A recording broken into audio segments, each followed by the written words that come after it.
This is the politics of everything, and I'm your host, Amber Daines.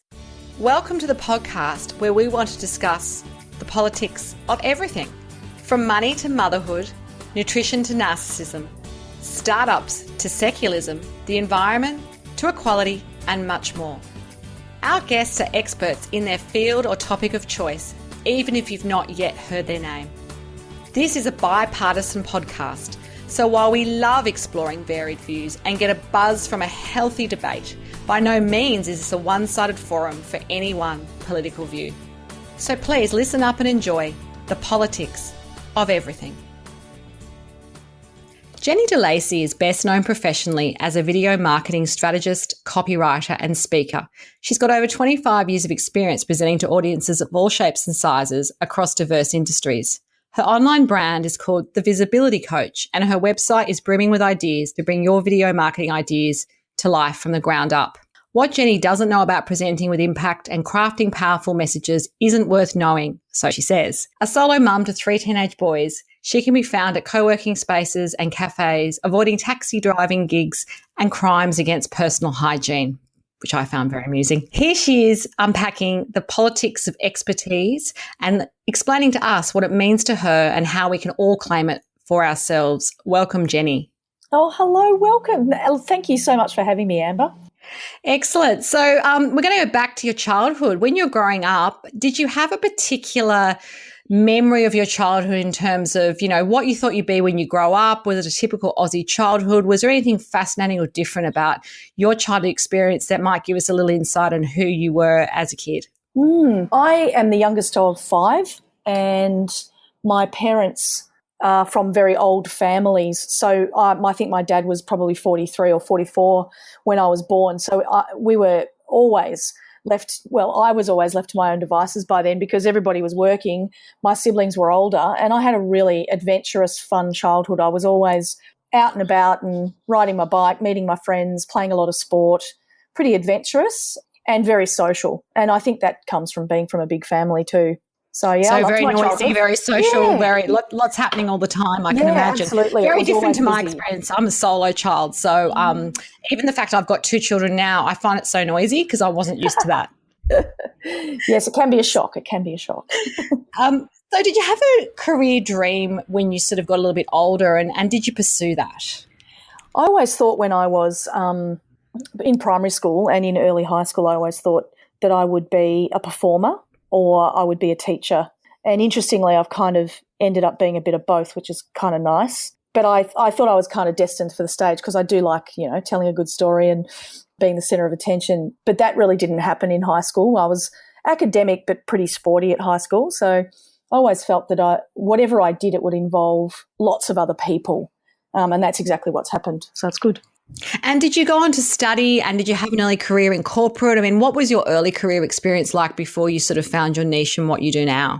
So I started out in customer service, sort of local government, but really when I ended up in corporate in Telstra was really when everything kicked off, and I started facilitating big groups of people through organisation change and development. So all my qualifications, I have a master's in professional education and training and graduate diplomas in business and a Bachelor of Business, and all of that was essentially about affecting change in an organisation through learning and development interventions. And so that career really lasted until, so I've been a contractor since 2000, and I did my very last corporate gig 3.5 years ago.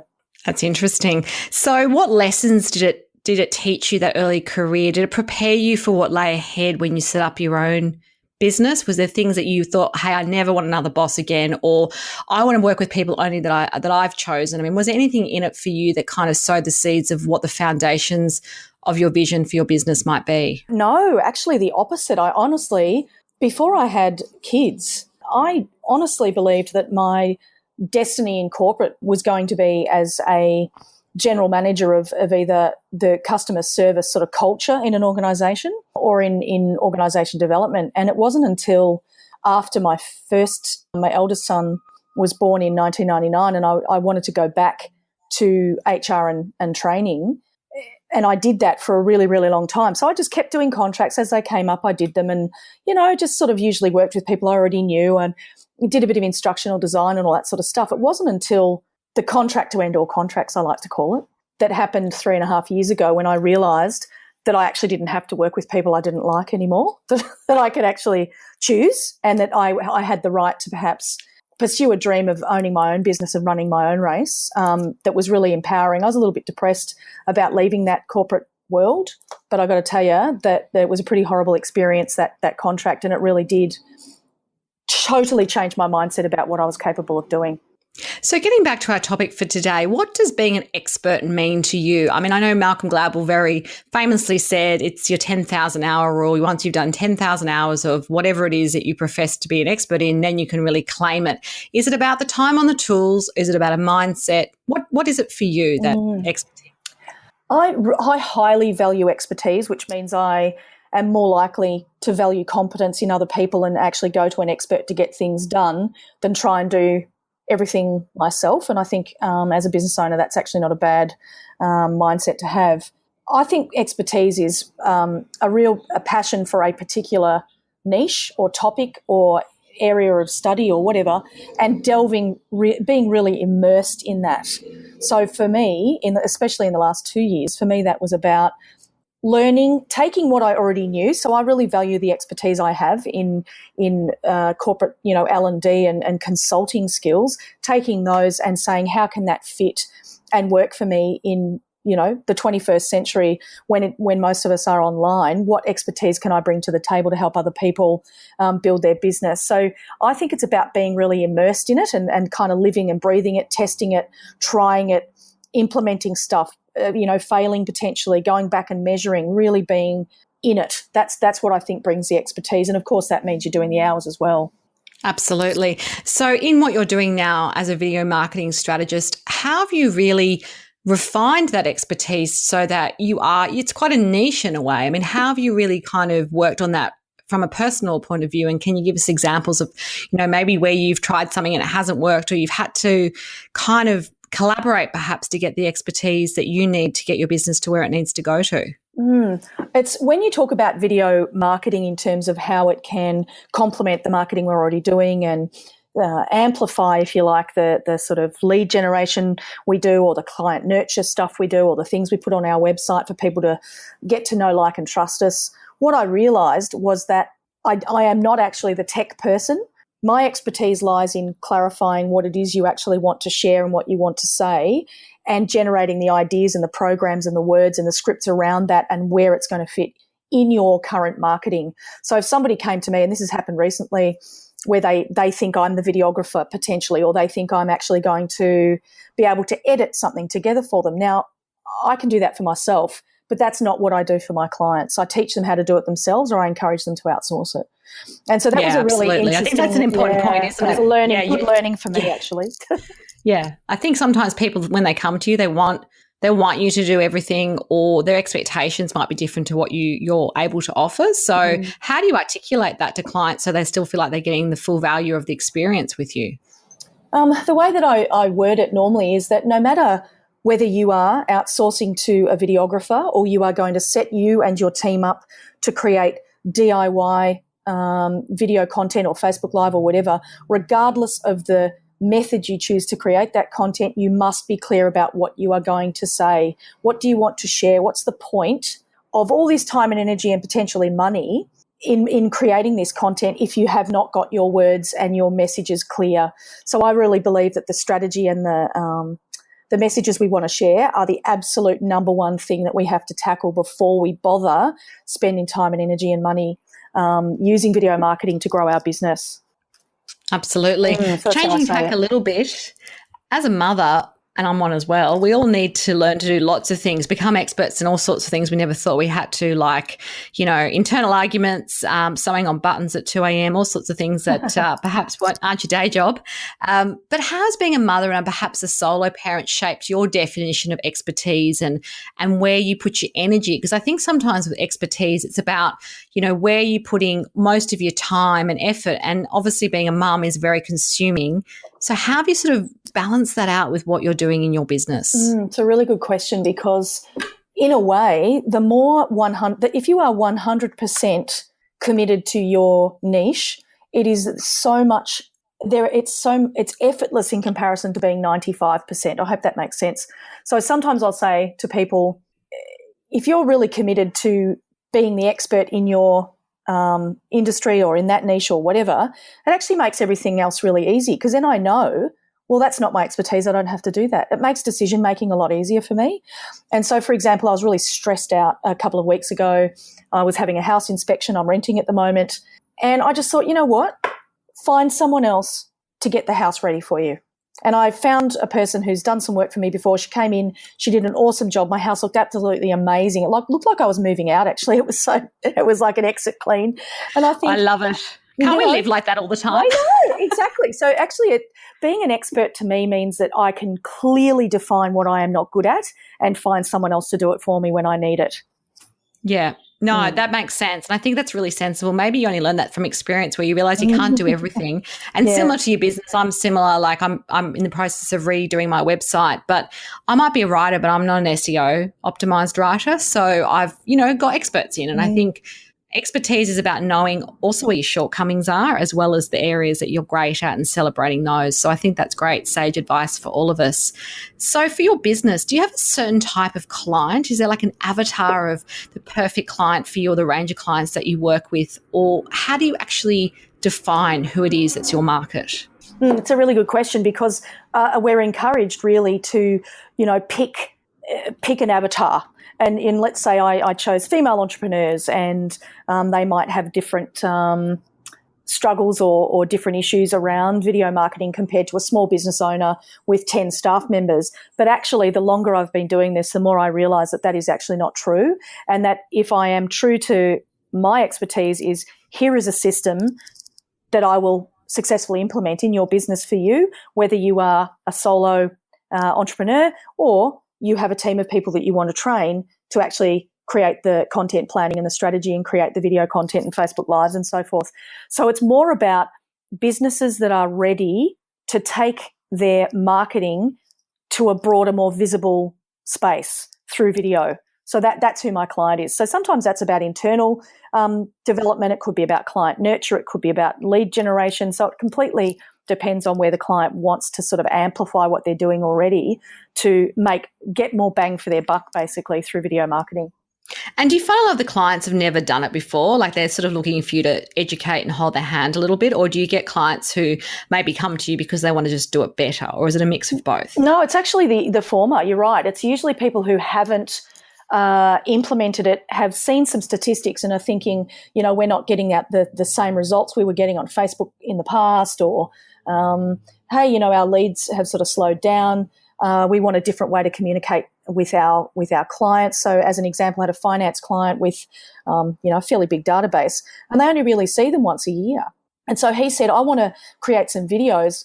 What are your thoughts? And we came up with some really great ideas, and he interviewed other clients and we created videos around that, and he then sent them out to his database. So they got to see and experience him as the business owner, but also other people just like them in those videos. So it's usually people at the very beginning of the process that I tend to work with.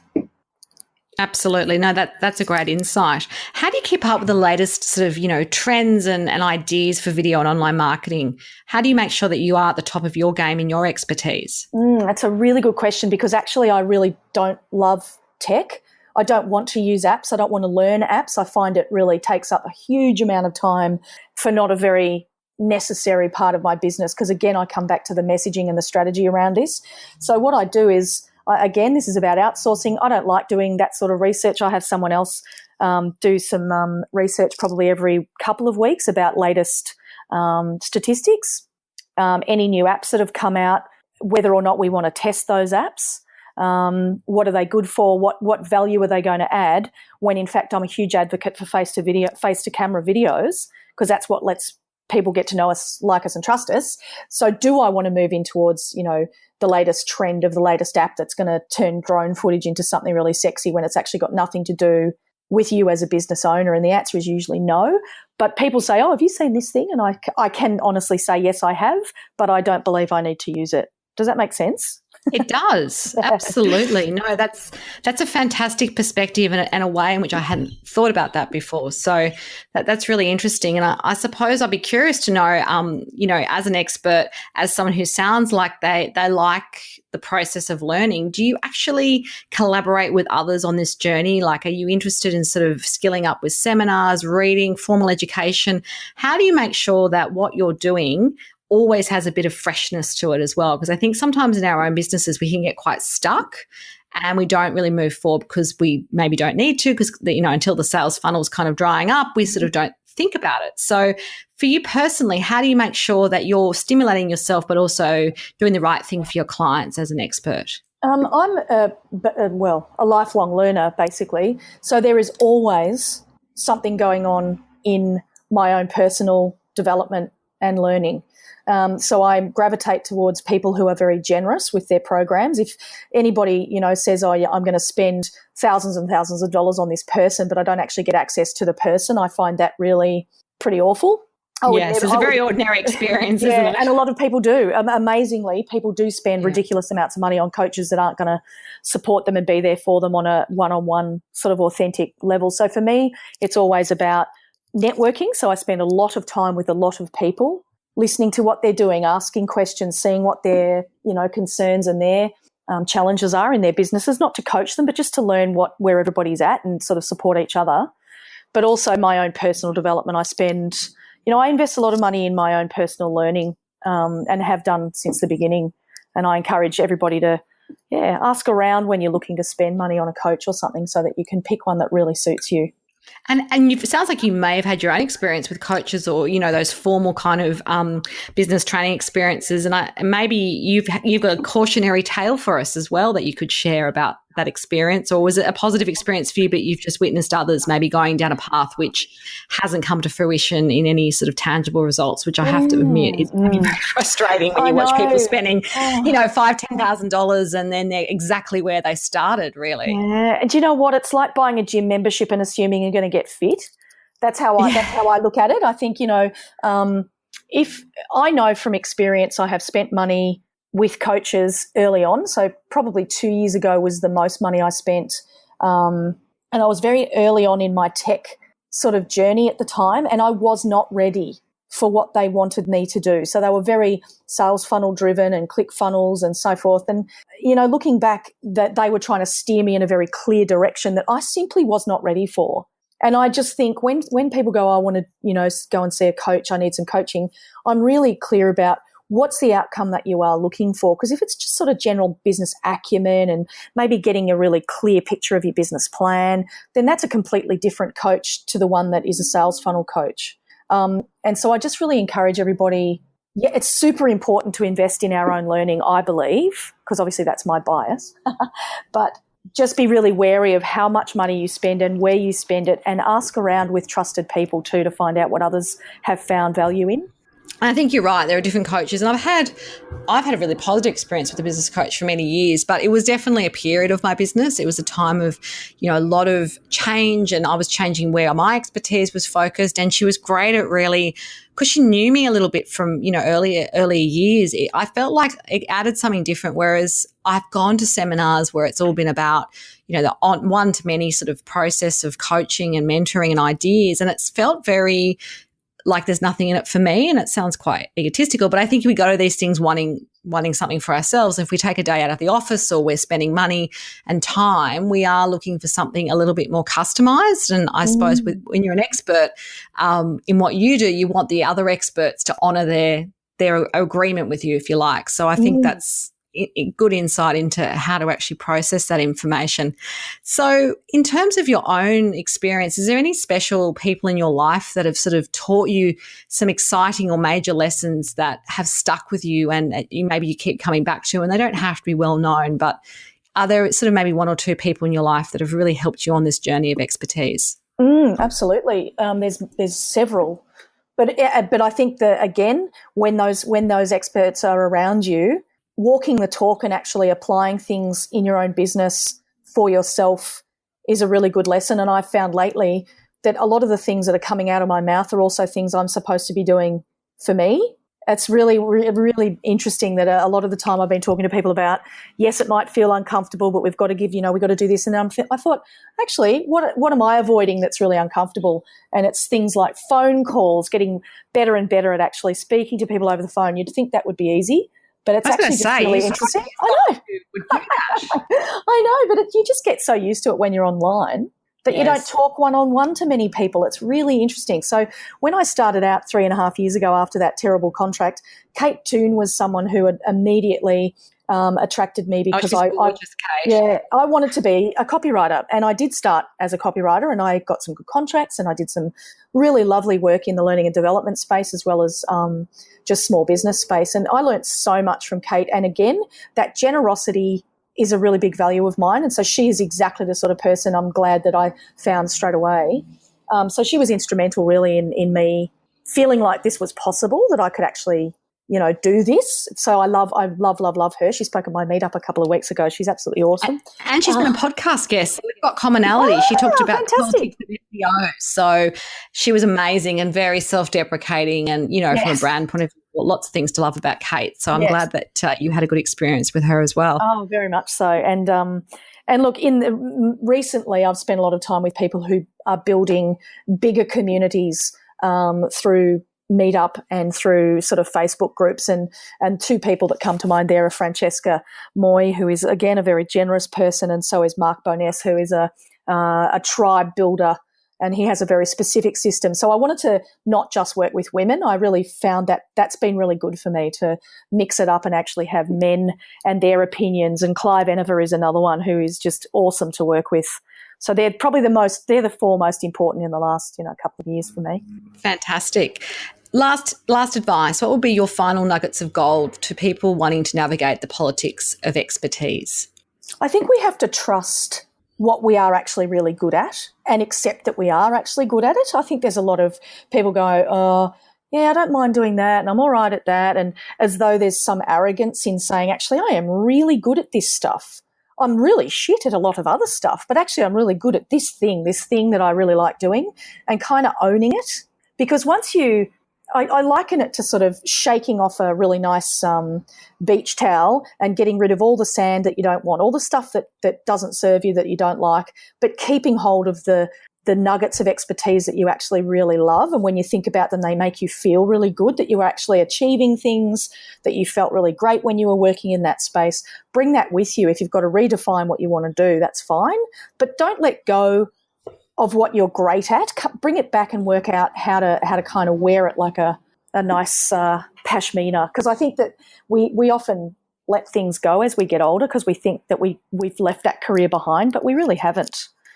We just redefine like things. Blocks, aren't they, sometimes. It's like, but also when you're building your own building, you don't have to just take on all the old stuff. You can get rid of some of the rubble. And I think you're right. It's being really clear about, you don't have to chuck everything out. I think some people, when they think about reinventing themselves as an expert, they do tend to go to extremes. It's sort of like, I was an investment banker and now I'm a yoga teacher. I mean, that might be your hobby, but maybe that's not going to be everything for your career. So I think you're right. I think there's often a reason why you've had the earlier experiences, and you can possibly build and learn from those as well.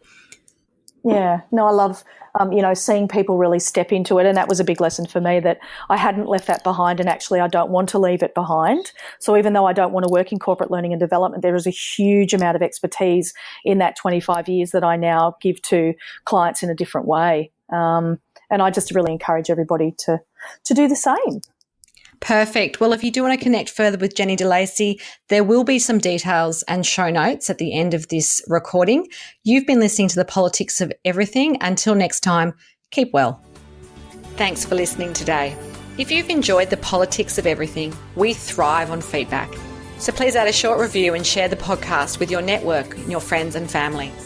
I'm also always on the hunt for fabulous new guests. So if you've got a view to share and an idea how to get our listeners excited, please email me at amber@bespokecomms, that's BESPOKECOMMS.com.au, and we'll be sure to get back to you. Until next time.